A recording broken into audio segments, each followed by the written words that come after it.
Assalamualaikum warahmatullahi wabarakatuh. Alhamdulillahirabbil alamin. Nahmaduhu wa nasta'inuhu wa nastaghfiruh wa na'udzu billahi min syururi anfusina wa min sayyiati a'malina. May yahdihillahu fala mudhillalah wa may yudlil fala hadiyalah. Asyhadu an la ilaha illallah wa asyhadu anna Muhammadan abduhu wa rasuluh. Allahumma sholli ala Muhammad wa ala alihi wa ashabihi wa man tabi'ahu hudahu ila yaumiddin.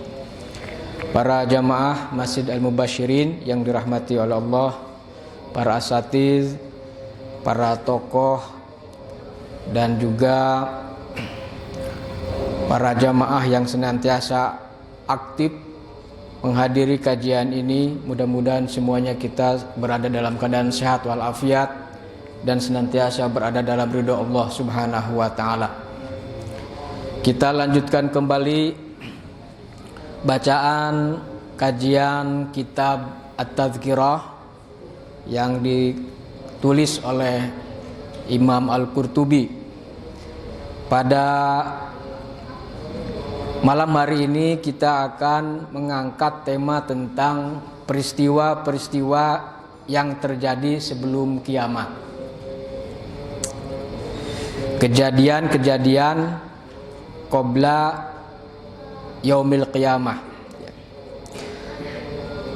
Imam Al-Qurtubi mengawali tema ini dengan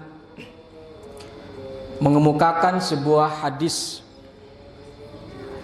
dari Ali bin Ma'bad yang menyebutkan dari Abu Hurairah radhiyallahu anhu.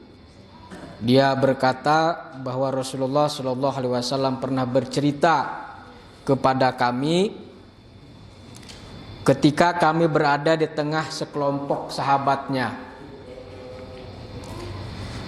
Beliau bersabda, sesungguhnya Allah Ta'ala setelah selesai menciptakan langit dan bumi, Dia ciptakan pula sangkakala. Yang sudah kita bahas sangkakala itu ya dalam pertemuan yang lalu. Yang kemudian Allah berikan sangkakala itu, Allah serahkan sangkakala itu kepada malaikat Israfil.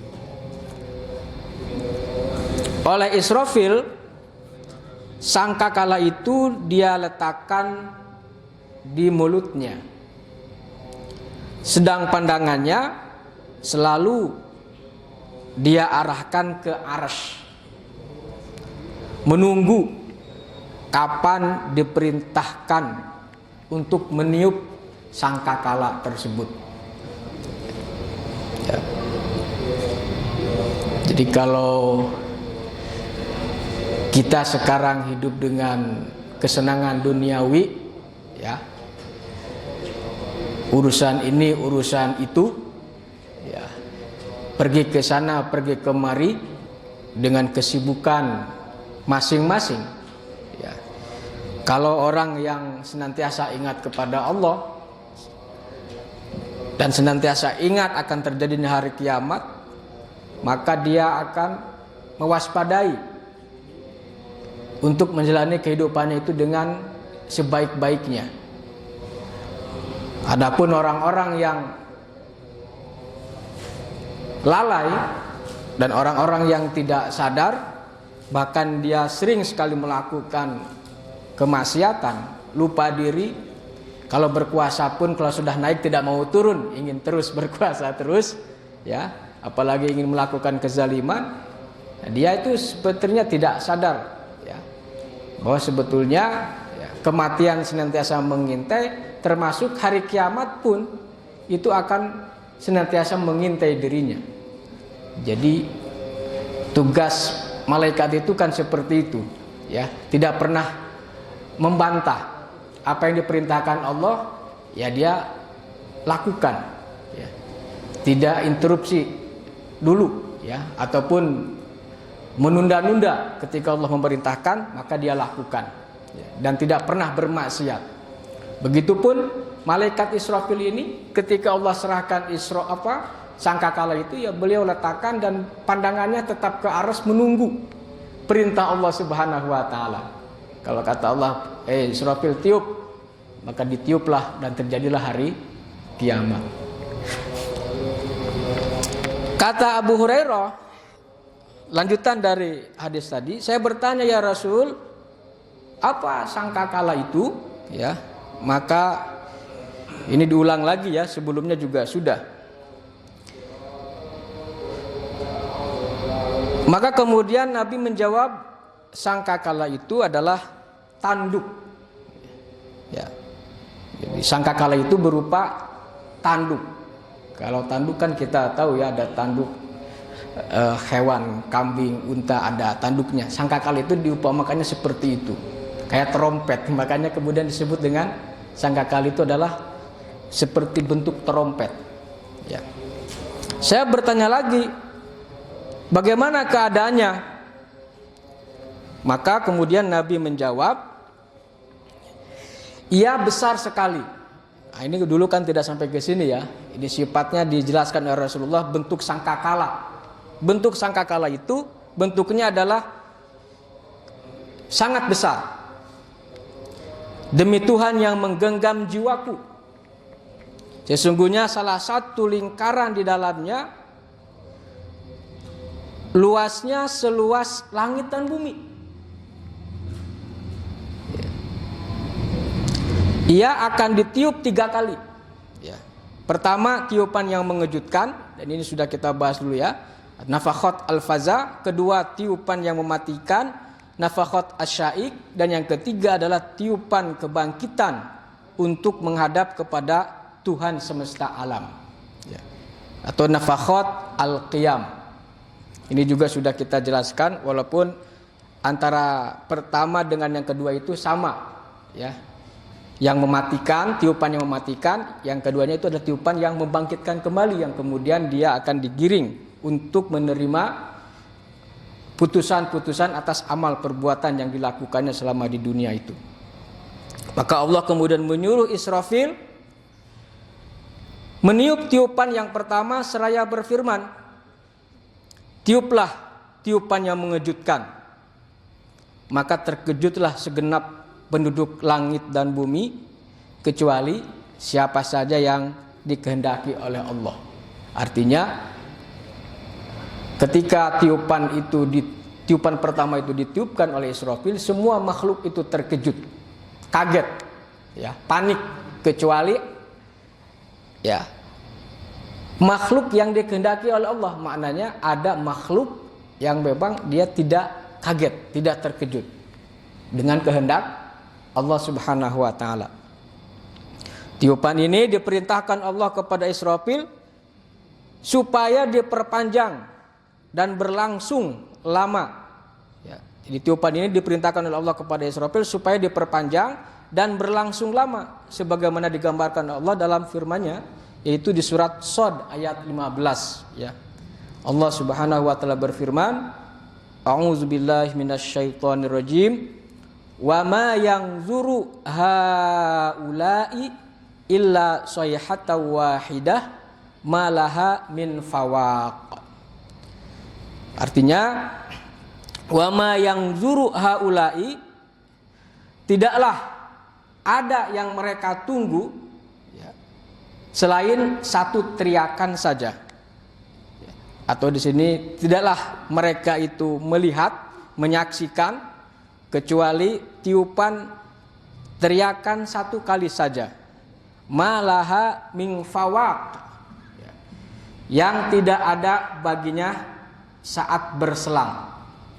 Jadi mereka itu mengetahuinya tiupan itu agak lama, ya, tidak ada selangnya.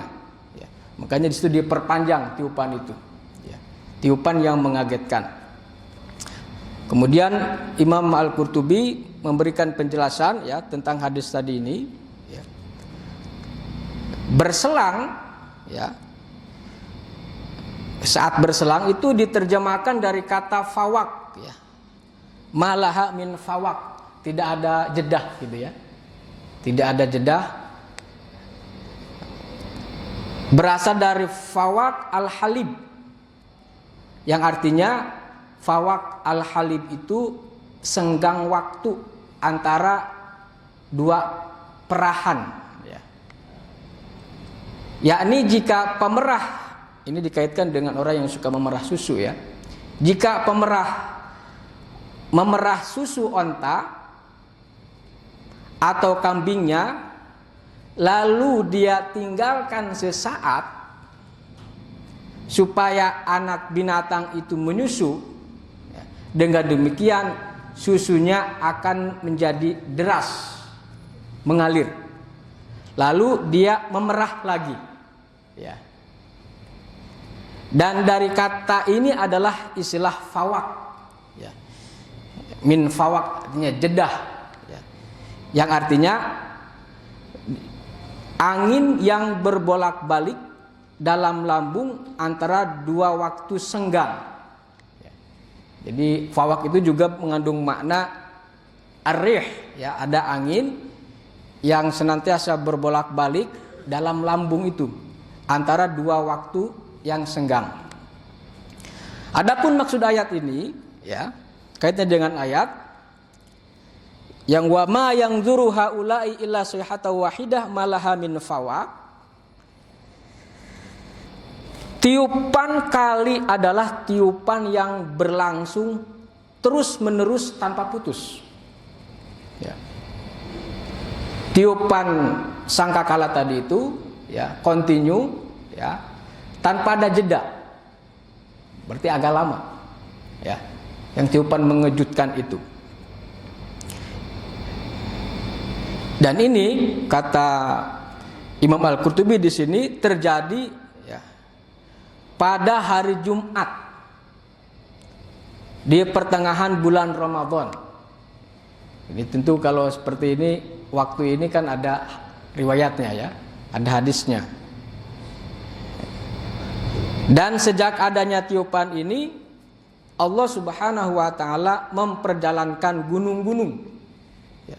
Maka berjalanlah gunung-gunung itu bagaikan awan, kemudian menjadi fata morgana. Begitulah sebagaimana sabda Rasul seterusnya. Nah, ini penjelasan tentang makna fawaq, ya, dan juga keterangan kejadian bagaimana sangkakala itu ditiupkan, yang menurut ayat tadi surat Shad ayat 15 itu berlangsung secara terus menerus tanpa jeda. Jadi ada tahapan-tahapannya, ya.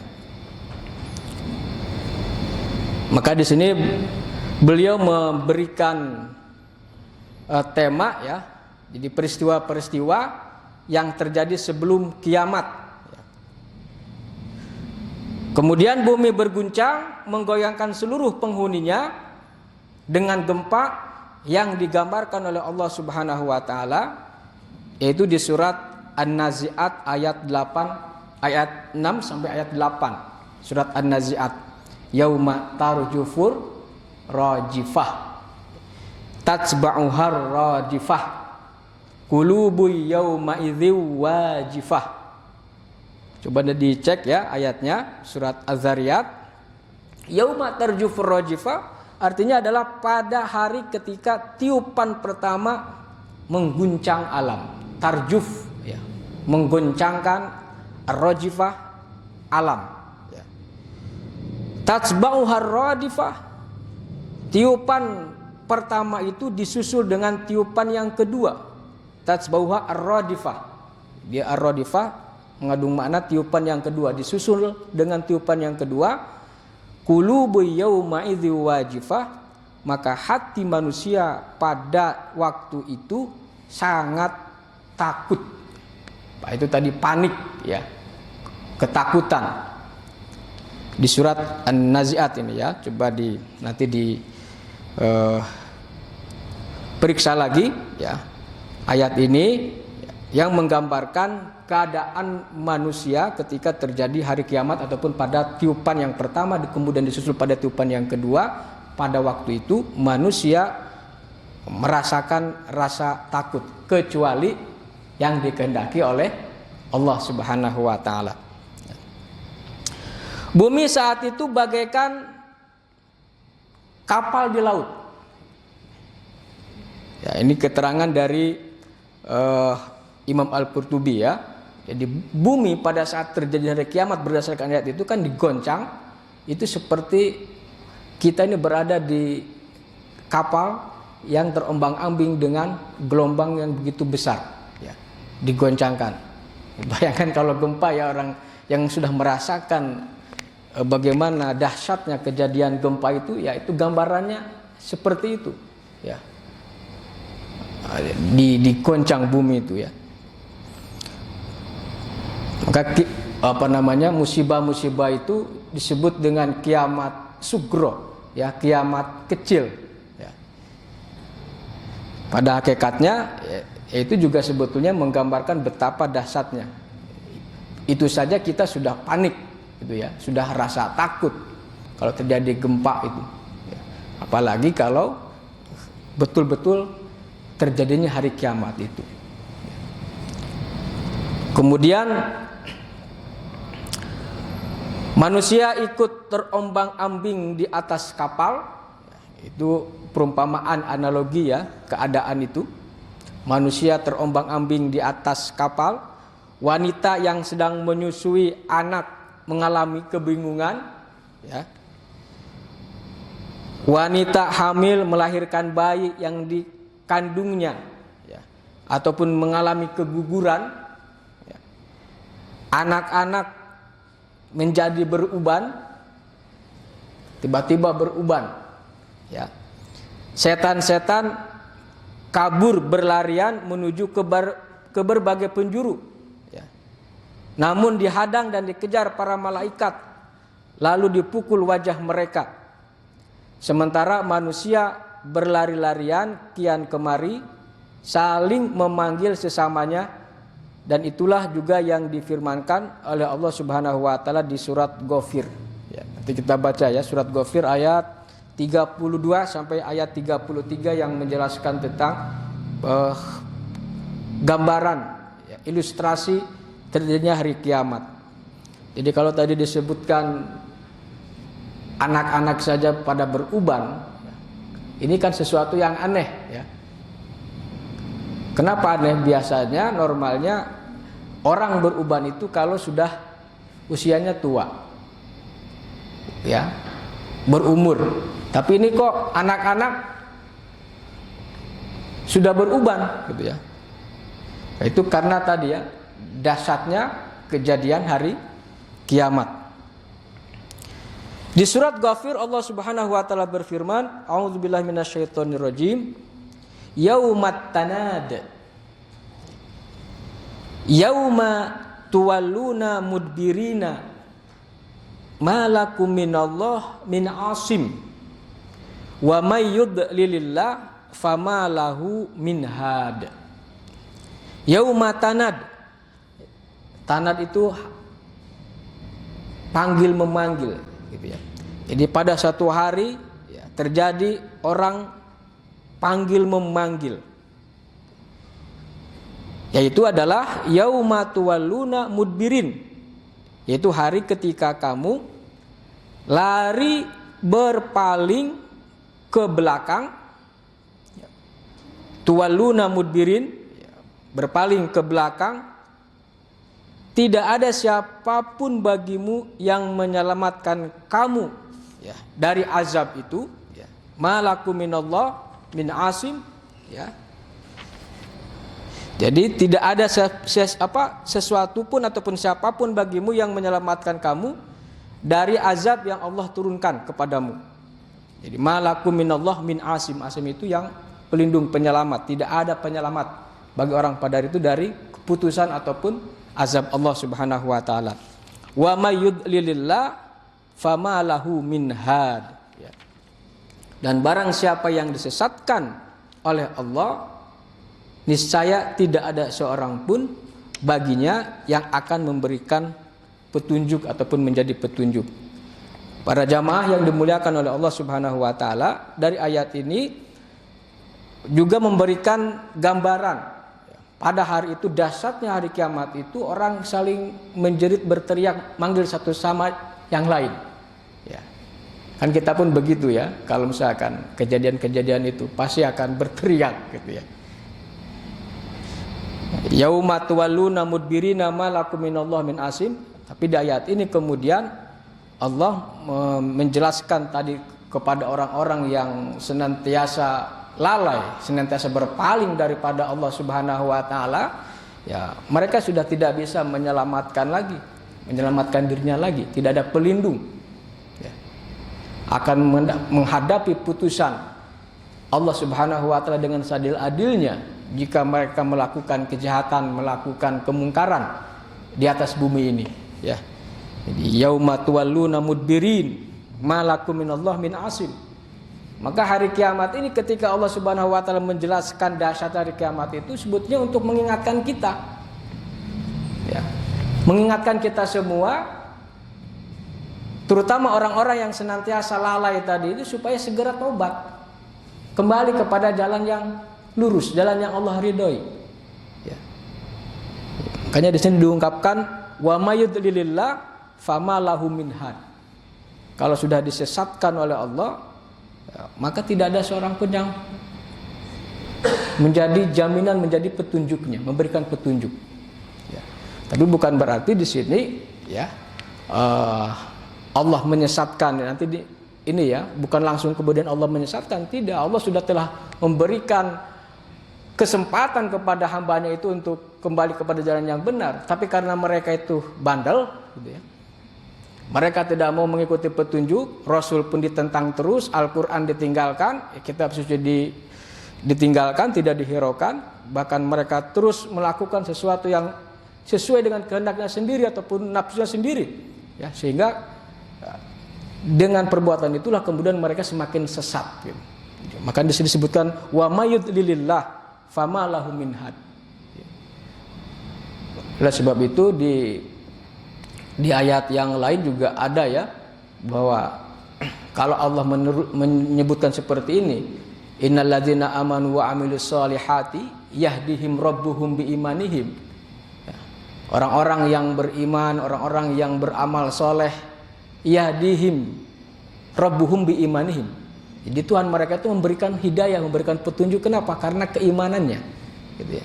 Jadi semakin orang itu, dari ayat ini kemudian dapat disimpulkan, ketika seseorang itu beriman, lalu kemudian dia beramal soleh, maka itu sebetulnya akan semakin membukakan hidayah Allah, gitu.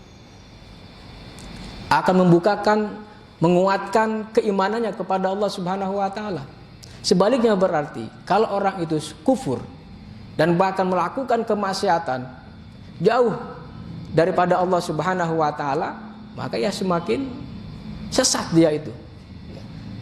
Semakin tidak ada penolong untuk memberikan petunjuk kepada orang tersebut. Maka beruntunglah kita semua, para jamaah yang dimuliakan oleh Allah, jika kita masih ada keinginan kuat untuk hadir, ya, menjalankan ibadah yang wajib, terutama sholat itu, maka itu berarti ada kekuatan iman, ada cahaya petunjuk yang menyertai kita. Tetapi kalau orang sudah malas ke masjid, malas mendengarkan kajian-kajian keislaman ataupun thalabul ilmi, maka ya semakin jauh. Ya. Jadi ketika kita masih hadir di sini, masya Allah ya, ini cahaya iman kita masih hidup. Alhamdulillahirabbil alamin. Di sini disebutkan, ya, mengingatkan intinya dari ayat ini, ya, betapa Allah sayang kepada kita ketika Allah menjelaskan tentang gambaran terjadinya hari kiamat itu untuk memberikan peringatan, kesadaran. Masih ada kesempatan untuk kita untuk segera menuju ke pangkuan ridho Allah Subhanahu wa taala. Siapapun, ya.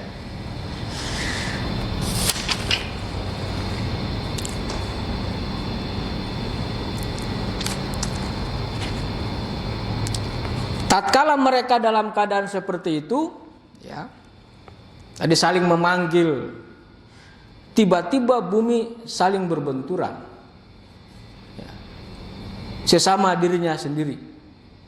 yakni antara satu negeri dengan negeri yang lain. Manusia menyaksikan kejadian yang sangat dahsyat yang tidak pernah mereka saksikan sebelumnya.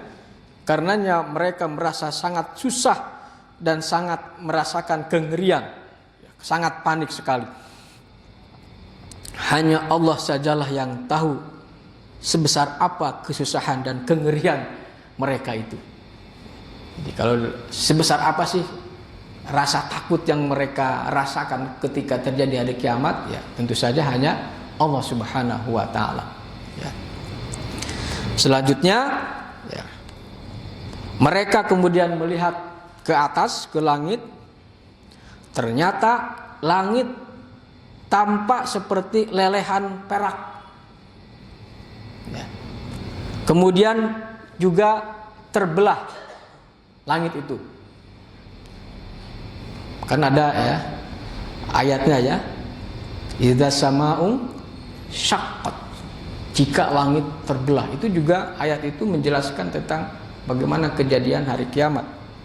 Ya, langit terbelah, matahari dan bulan meredup, mati, ya, bintang-bintang berguguran, artinya berjatuhan. Kemudian langit tidak tampak lagi dari pandangan mereka. Kemudian Rasulullah SAW bersabda, orang-orang yang telah mati tidak tahu apa-apa tentang semua itu. Orang-orang yang telah mati tidak tahu apa-apa tentang semua itu. Kemudian ditanya, ya Rasul, tanya Abu Hurairah, siapakah yang dikecualikan Allah dalam firman-Nya? Ya. Jadi kan tadi ada ayat di surat An-Naml itu ya, yang mengatakan semua orang itu terkejut, ya, kaget, panik, kecuali orang-orang yang dikehendaki oleh Allah. Ya. Itu juga ditanyakan oleh Abu Hurairah yang tadi sudah menanyakan tentang sangkakala itu seperti apa, bentuk kejadian hari kiamat seperti apa. Kemudian Abu Hurairah pun juga bertanya lagi, ya, kepada baginda Nabi Shallallahu Alaihi Wasallam, ya, terkait dengan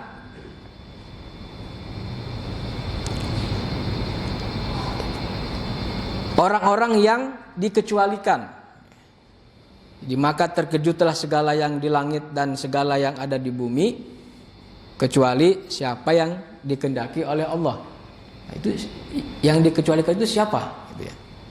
Kemudian Rasul menjawab, mereka adalah para syuhada. Ya. Mereka mendapatkan rezeki di sisi Tuhan mereka. Keterkejutan hanya sampai kepada orang-orang yang masih hidup. Ya, adapun para syuhada, mereka dilindungi Allah dari keburukan hari itu, ya, dan diamankan darinya. Itulah azab yang ditimpakan Allah kepada makhluknya yang durhaka. Kiranya yang difirmankan Allah Ta'ala, ya ayuhan nasu taqu rabbakum inna zalzalatas saati syai'un azim. Hei manusia, ittaqu rabbakum, takutlah kalian kepada Tuhan kalian, kepada Allah Subhanahu wa taala. Ya, ini manusia semuanya ini ya. Di ayat ini, di surat Al-Hajj ayat 1 ini, Allah Subhanahu wa taala tidak mengatakan ya ayyuhalladzina amanu, tapi ya ayyuhan nas. Ya, yang menunjukkan semua manusia yang ada di atas bumi ini, yang ada di belahan bumi ini, semuanya sebetulnya mereka itu harus takut, beriman dan bertakwa kepada Allah. Ya. Inna zalzalatas sa'ah syai'un azim. Sesungguhnya guncangan hari kiamat kelak itu adalah kejadian yang sangat besar. Ya. Peristiwa yang sangat dahsyat. Jadi syai'un azim. Inna zalzalah as-sa'ah syai'un azim. Ya. Sesudah itu kemudian sekalian diam beberapa lama sesuai kehendak Allah. Hanya Allah saja, ya, bagi orang-orang durhaka waktu itu dirasakan sebagai hari yang teramat lama gitu ya. Bagi orang-orang yang durhaka, orang-orang yang senantiasa bermaksiat, pada hari itu terasa lama sekali.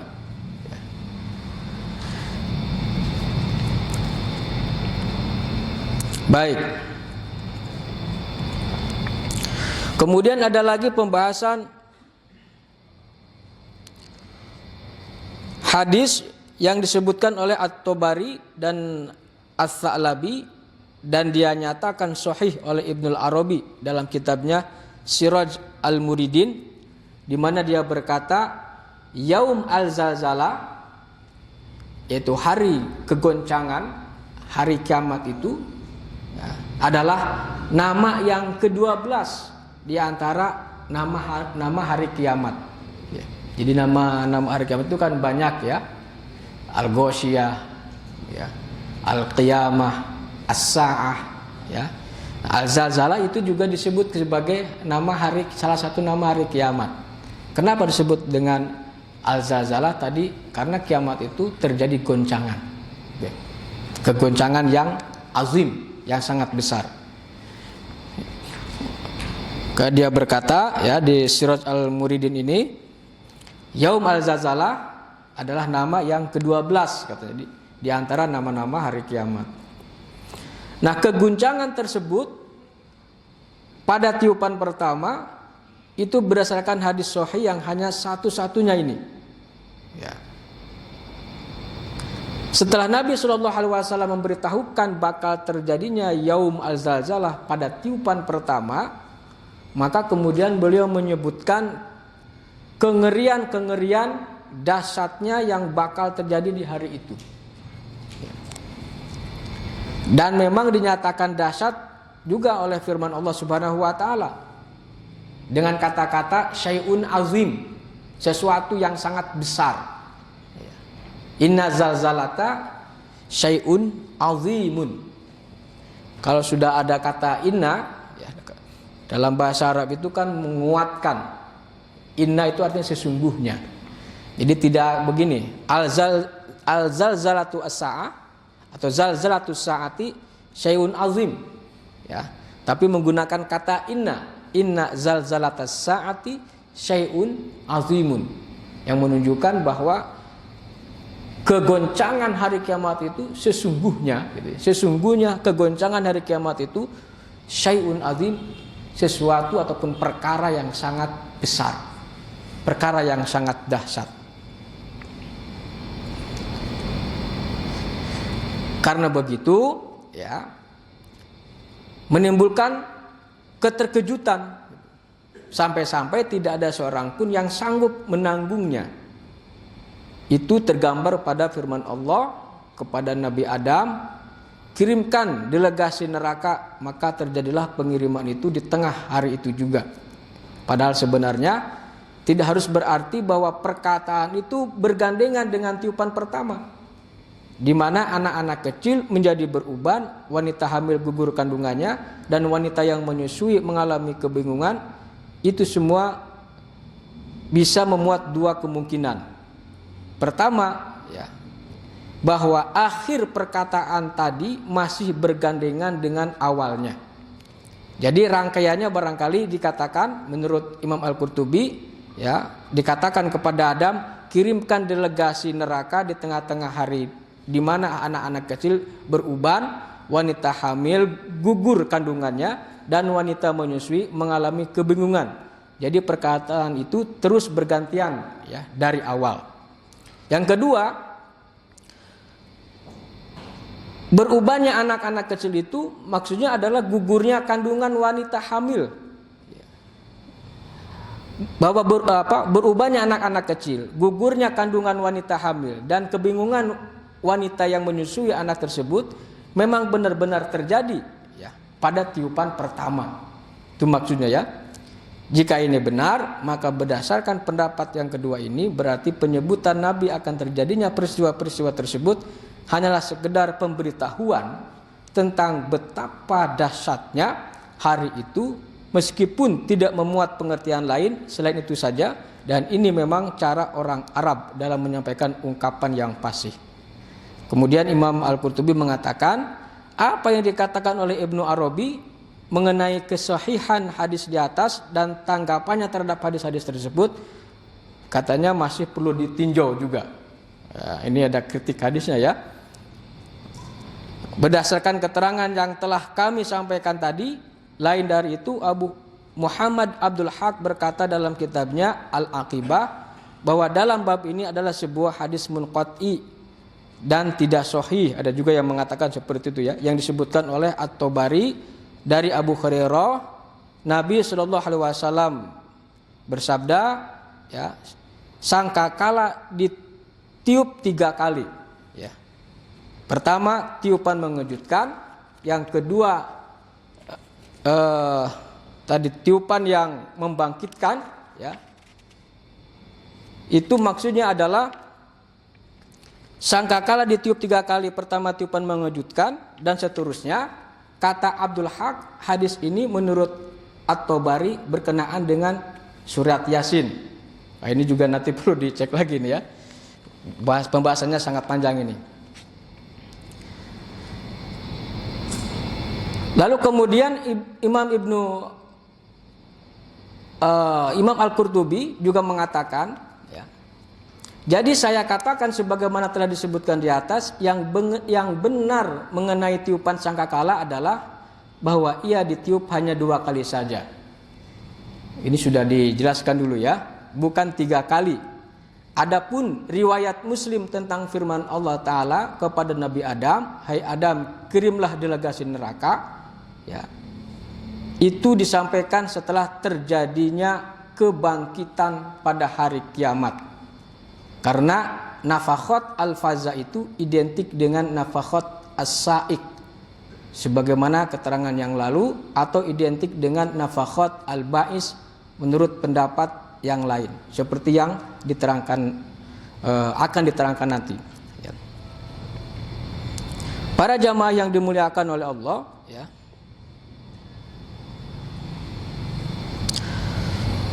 Imam Al-Qurtubi juga di sini menukil, ya, ataupun menambah keterangannya.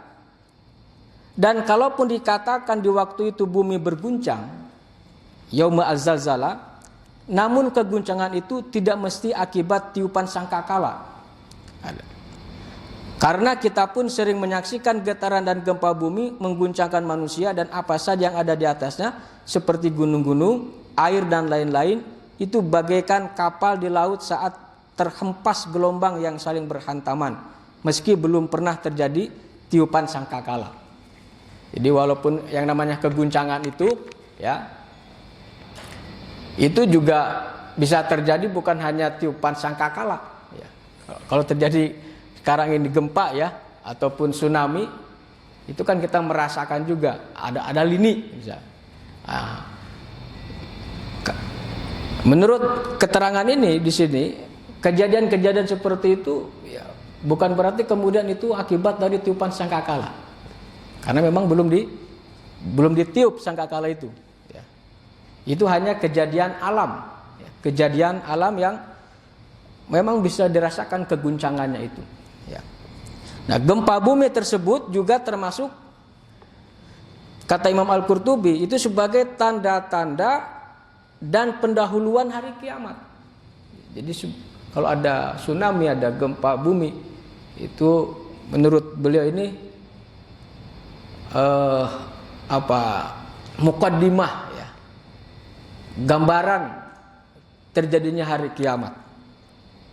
Seperti halnya tanda-tanda yang lain. Bahkan Al-Qamah dan Asy-Sya'bi mengatakan gempa bumi adalah termasuk alamatul qiyamah, alamatus sa'ah. Ya, jadi gempa bumi itu termasuk tanda-tanda hari kiamat. Jadi kalau terjadi banyak gempa bumi di mana-mana, ya, itu sudah termasuk tanda-tanda hari kiamat. Makanya di situ disebutkan kejadian-kejadian sebelum hari kiamat. Itu diantaranya banyaknya musibah. Diantaranya adalah al-zalzalah tadi, yang kemudian disebut dengan gempa, ya, gempa bumi. Tapi itu terjadi selagi di dunia, ya.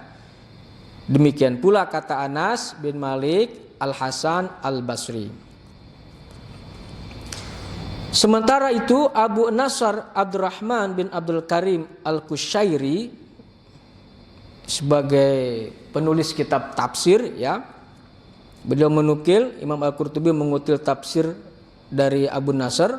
Dia menyebutkan bahwa yang dimaksud dengan nafakhat al-faza, ya, dan tiupan kedua, nafakhat al-faza maksudnya tadi tiupan yang mengagetkan, ya, adalah bahwa manusia itu akan dihidupkan dalam keadaan mengalami 2 kali terkejut. Itu dalam tafsir Abu Nasr. Ya. Terkejut yang pertama ketika mereka berkata seperti dikatakan dalam firman Allah Subhanahu wa taala di surat Yasin ayat 52. Ya. Siapakah yang membangkitkan kami dari tempat tidur kami? Maksudnya di situ, siapakah yang membangkitkan kami dari tempat alam barzah ataupun alam kubur, ya, di surat Yasin.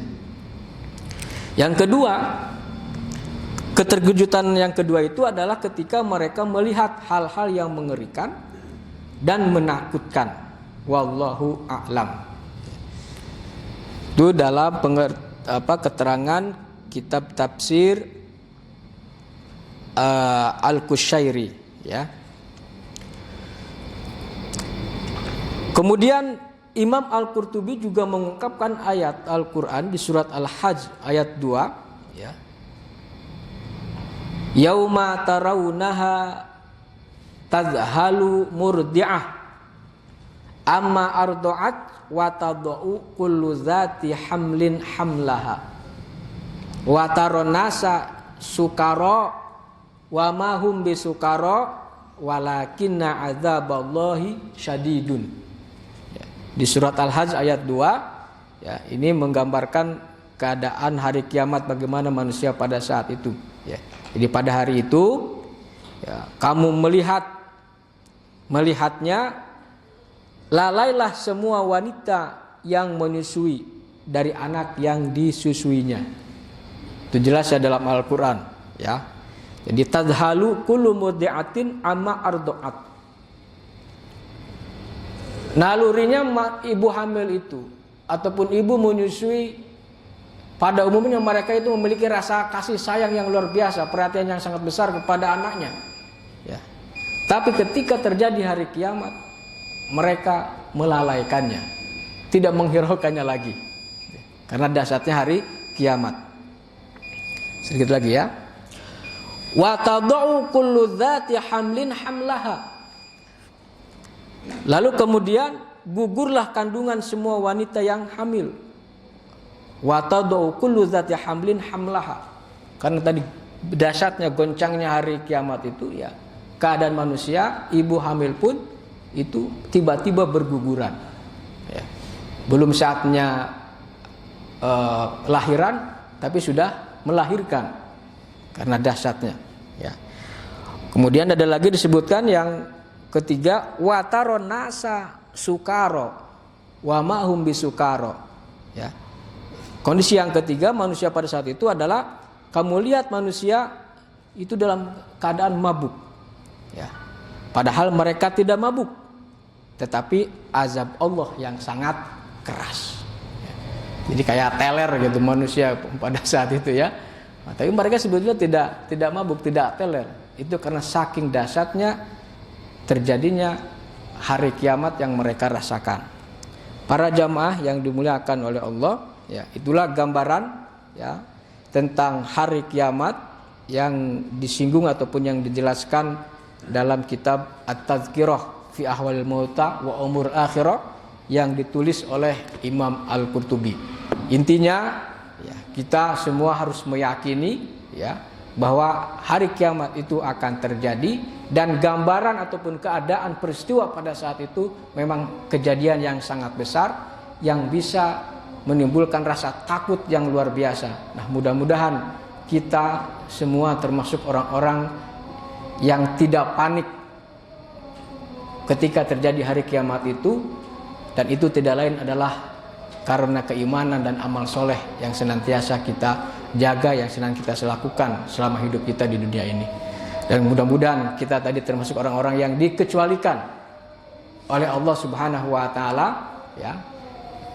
Orang-orang yang syuhada, ya, ketika meninggal dunia kita meninggal dalam keadaan syahid, sehingga tadi tidak mengalami kepanikan ketika terjadi hari kiamat. Subhanallah wa bihamdika asyhadu an la ilaha illa anta astaghfiruka wa atubu ilaik. Assalamualaikum warahmatullahi wabarakatuh.